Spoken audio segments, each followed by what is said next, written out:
Assalamualaikum warahmatullahi wabarakatuh. Pada yang terhormat Bapak Mutamam MED selaku dosen pengampu mata kuliah TGMC. Perkenalkan, saya Fatin Jamaluddin dengan NIM 2120304. Di sini saya akan menjelaskan mengenai 4 poin tentang TGM. Yang pertama, mengapa TGM penting untuk dipelajari. Yang kedua, paparkan sejarah TGM. Yang ketiga, siapakah 5 ahli TGM di Indonesia. Dan yang keempat, materi TGM apa yang sudah kamu kuasai. Nah, kita masuk ke poin yang pertama, yaitu mengapa TGM penting untuk dipelajari. Di sini ada dorongan utama TGM, yaitu untuk mencapai produktivitas dan efisiensi proses dengan mengidentifikasi dan menghilangkan masalah. Menghilangkan masalah utama seperti kesalahan dalam proses kerja, proses yang berlebihan, tugas yang tidak perlu, dan pekerjaan yang terduplikasi. Nah, intervensi TGM juga membantu memprediksi dan mencegah kesalahan dan kegiatan yang tidak produktif tersebut. Nah, untuk mencapai tujuan tersebut, di sini ada perusahaan yang harus berpegang pada beberapa prinsip TGM. Di antaranya pelanggan, keterlibatan karyawan, dan peningkatan kepuasan kualitas yang berkelanjutan atau continuous improvement. Nah, kenapa kita penting untuk mempelajari TGM? Nah, di sini ada keuntungan implementasi TGM. Nah, manfaatnya yaitu ada manfaat jangka panjang utama dari total quality management yang berkaitan dengan kepuasan pelanggan. Nah, TGM ini juga bertujuan untuk meningkatkan kualitas dan mengidentifikasi ukuran kualitas terbaik sesuai harapan pelanggan dalam hal layanan, produk, dan pengalaman pelanggan. Nah, selain itu ada 7 poin penting yang banyak mendapat keuntungan lain dari implementasi TGM. Nah, ini poin mengapa TGM penting untuk dipelajari. Yang pertama, penghematan biaya. Nah, ketika diterapkan secara konsisten dari waktu ke waktu, TGM dapat mengurangi biaya di seluruh organisasi, terutama di bidang scrap, pengerjaan ulang, layanan lapangan, dan penarikan biaya garansi. Dan yang kedua, kepuasan pelanggan. Karena perusahaan memiliki produk dan layanan yang lebih baik dibandingkan pesaing, dan interaksinya dengan pelanggan relatif bebas dari kesalahan, seharusnya ada lebih sedikit keluhan pelanggan. Nah, tingkat kepuasan pelanggan yang lebih tinggi juga dapat menyebabkan peningkatan pangsa pasar, karena pelanggan yang ada dapat bertindak atas nama perusahaan untuk mendatangkan lebih banyak pelanggan. Selanjutnya, mengurangi cacat. Nah, TGM memiliki penekanan yang kuat pada peningkatan kualitas dalam suatu proses. Nah, daripada menilai kualitas menjadi suatu proses. Nah, hal ini tidak hanya untuk mengurangi waktu yang diperlukan untuk memperbaiki kesalahan, tetapi membuatnya kurang perlu untuk menangani jaminan kualitas tim pribadi. Selanjutnya, peningkatan moral karyawan. Keberhasilan TGM yang harus dirasakan dan terbukti khususnya karena partisipasi karyawan dalam keberhasilan itu dapat mengarah pada peningkatan yang nyata dalam moral karyawan. Nah, yang kelima, membuat perusahaan kuat menghadapi kompetisi. TGM sangat membantu dalam memahami persaingan dan juga mengembangkan strategi yang efektif dalam menghadapi persaingan. Karena persaingan yang ketat mempertahankan hidup banyak organisasi telah menjadi masalah yang sangat vital atau fatal. Nah, TGM juga membantu dalam memahami pelanggan serta pasar. Nah, hal ini memberikan kesempatan kepada organisasi untuk bersaing dengan menggunakan teknik TGM. Sangat penting sekali ya. Dan yang keenam, mengembangkan sistem komunikasi memadai. sistem komunikasi yang salah dan tidak memadai, serta prosedur yang tidak tepat merupakan penghambat pengembangan organisasi ke arah yang benar. Nah, hambatan komunikasi menghasilkan gagasan, produktivitas rendah, kualitas buruk, duplikasi upaya, dan semangat kerja rendah. Dan yang terakhir, yang ketujuh, progres yang selalu ditinjau. TQM ini membantu meninjau proses yang diperlukan untuk mengembangkan strategi perbaikan tanpa henti. Nah, upaya peningkatan kualitas harus dilakukan terus-menerus untuk memenuhi tantangan yang dinamis. Nah, dari pembahasan di atas dapat kita simpulkan bahwa TQM dapat menghasilkan keuntungan baik yang terwujud maupun tidak berwujud. Nah, keuntungan nyata adalah dalam bentuk kualitas produk yang lebih baik, peningkatan produktivitas, peningkatan pangsa pasar, dan profitabilitas. Nah, sedangkan keuntungan non berwujud adalah kerja tim yang efektif, peningkatan minat kerja, peningkatan hubungan manusia, budaya partisipatif, kepuasan pelanggan, peningkatan komunikasi, dan membangun citra perusahaan yang lebih baik. Nah, kemudian masuk ke poin yang kedua, yaitu mengenai sejarah TQM. Sebelum adanya konsep mengenai TQM, inspeksi dilakukan dengan mengambil keputusan menerima atau menolak suatu barang. Namun seiring dengan makin berkembangnya bisnis, maka inspeksi menjadi suatu pekerjaan yang khusus. Nah, dalam proses produksi sering terjadi masalah-masalah seperti masalah teknis, inspektor yang kurang terlatih, inspektor diperintah untuk menerima barang defect untuk meningkatkan output, serta berkurangnya tenaga yang terlatih. Nah, perubahan ini mendorong lahirnya bagian inspeksi khusus yang melaporkan kepada orang yang bertanggung jawab terhadap proses produksi. Selanjutnya disadari bahwa tanggung jawab dari shift inspektor adalah lebih dari sekedar menerima produk, melainkan mencegah terjadinya defect.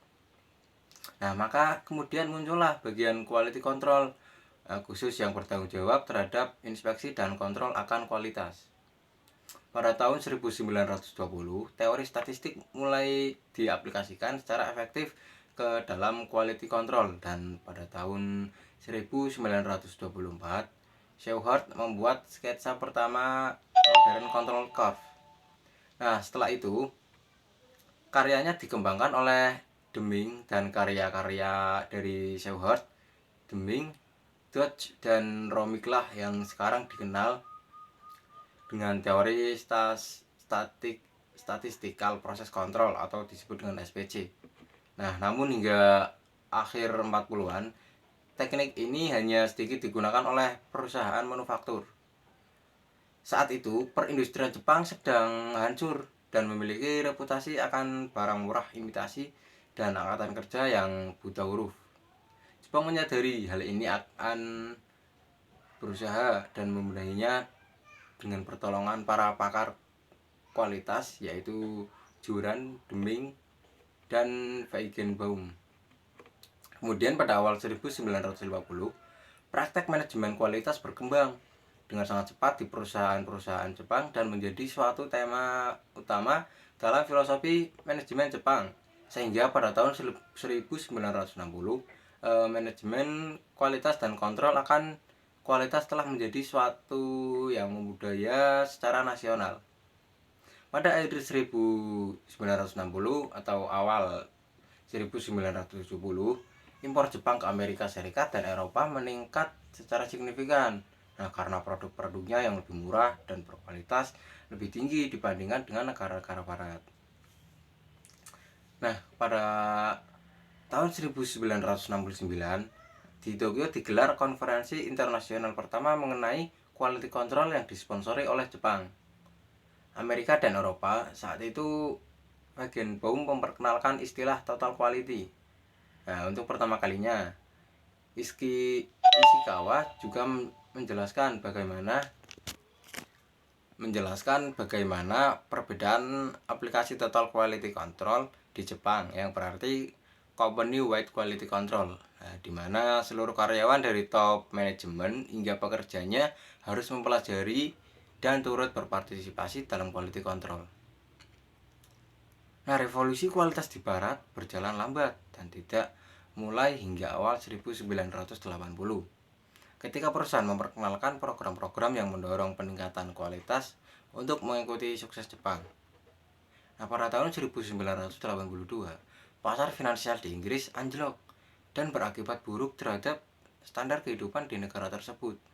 Nah, saat itu terdapat kompetisi global yang ketat dan kinerja keuangan serta reputasi mengenai kualitas suatu negara tergantung pada reputasi serta kinerja dari barang-barang dan jasanya.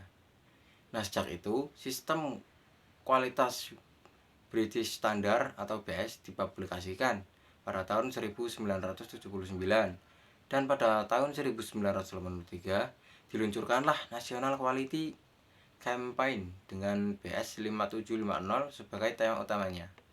Nah, tujuannya adalah untuk mengedepankan pentingnya kualitas sebagai cara untuk bertahan dalam kompetisi di dunia.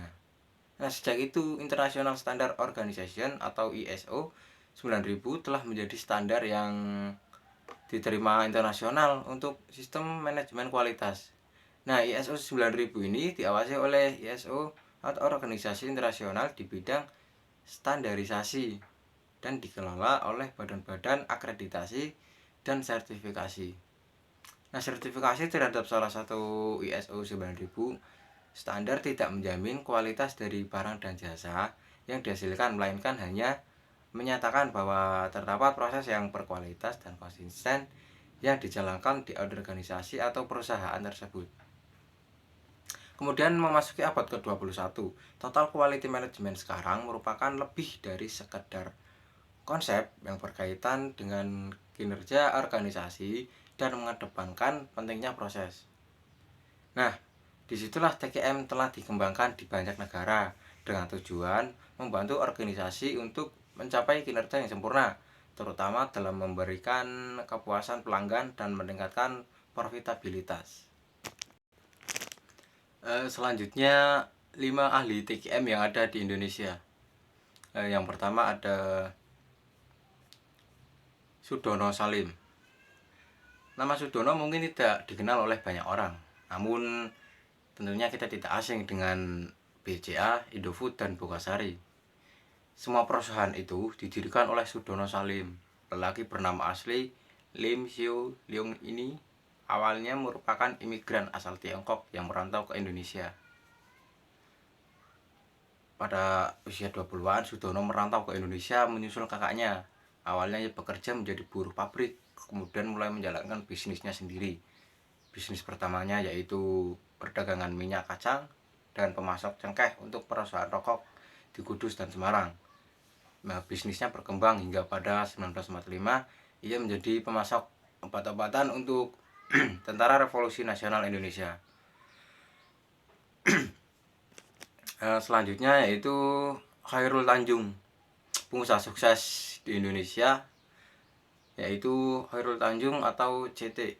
Nah, jika kita sering menonton di saluran televisi Trans TV dan Trans 7, nah itu channel keduanya itu merupakan channel milik Khairul Tanjung atau bisa disebut CT.